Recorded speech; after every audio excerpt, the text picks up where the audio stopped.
don't waste your money on this because I know you have something on hand that'll work just the same. Like so many other millennials, I've always dreamed of escaping to the countryside. Acres of rolling hills, a cozy farmhouse, and that sweet, simple homestead life. But let's be real. Life doesn't always hand you 20 acres and a wraparound porch. So instead of just dreaming, I'm starting where I'm at, right here, right now. I'm turning my little quarter-acre city lot into a mini homestead. Let's see if I'm really ready for that farm life I've always imagined. Let's start hoeing.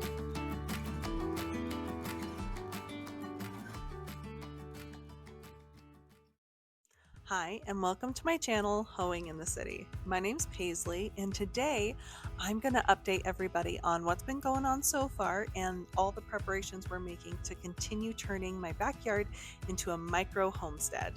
Make sure you stay tuned though, because one, I found a tip on how to help your seeds grow on the cheap.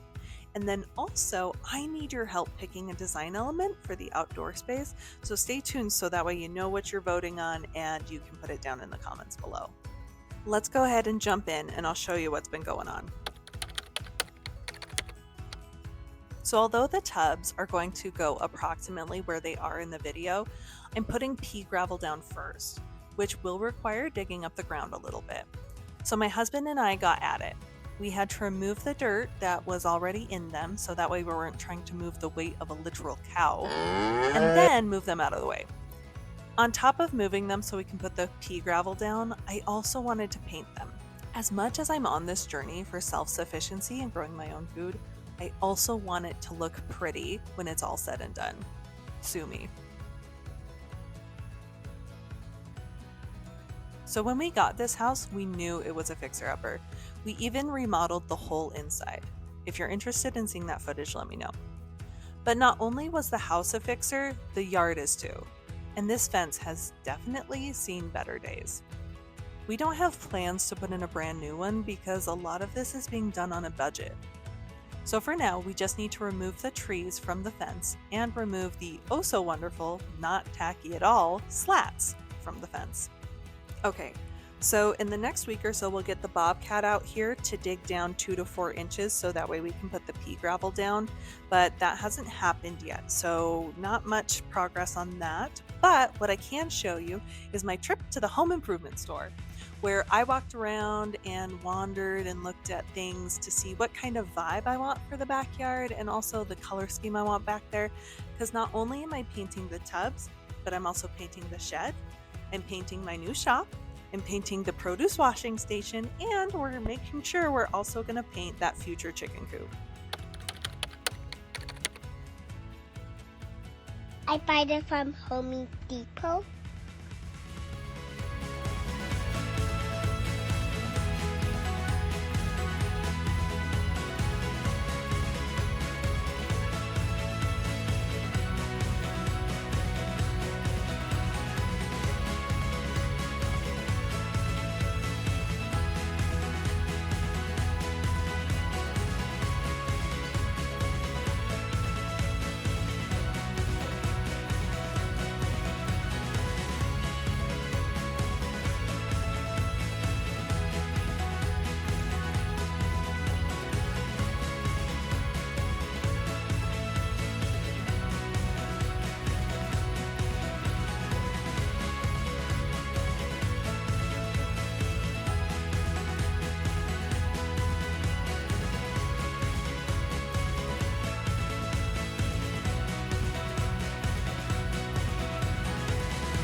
Okay, so at my trip at the Home Depot, I went ahead and picked a bunch of swatches that I think could move into a beautiful palette for the outdoor space.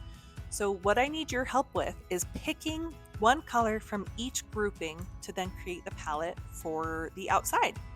So what I did was I took a picture of each grouping of colors and put it up against the brick on my house. So that way you can really see what it'll look like. I took a picture of it in the sunlight and then also in the shade, because it's crazy how different colors can look when they're in different light.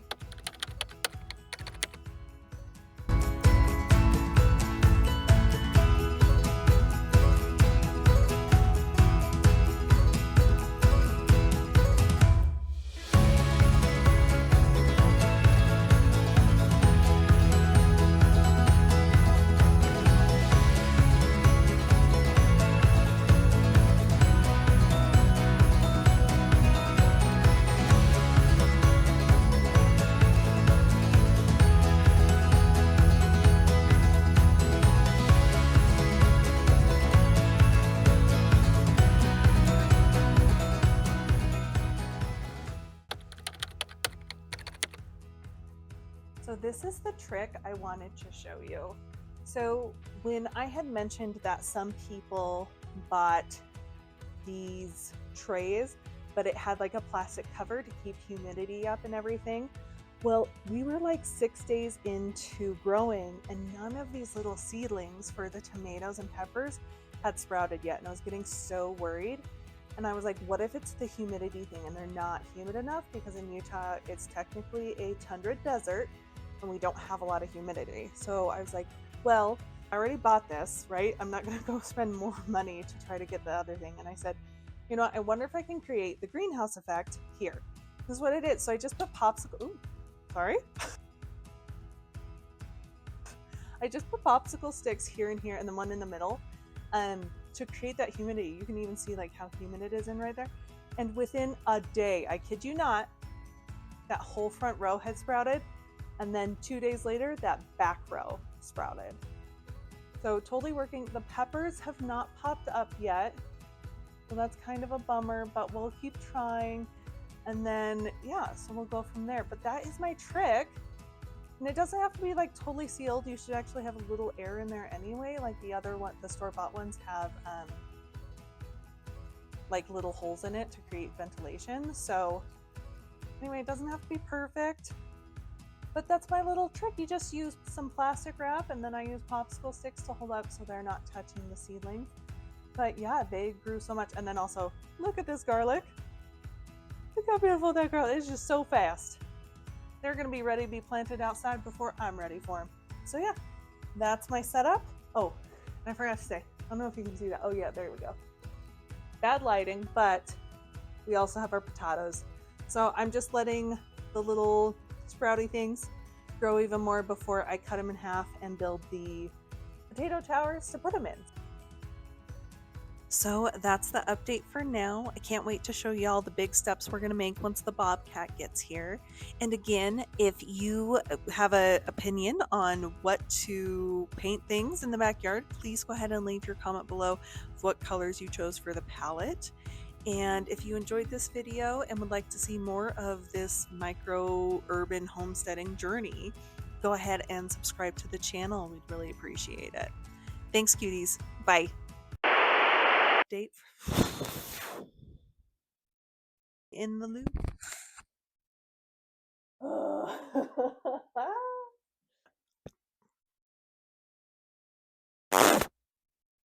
This YouTube thing be hard.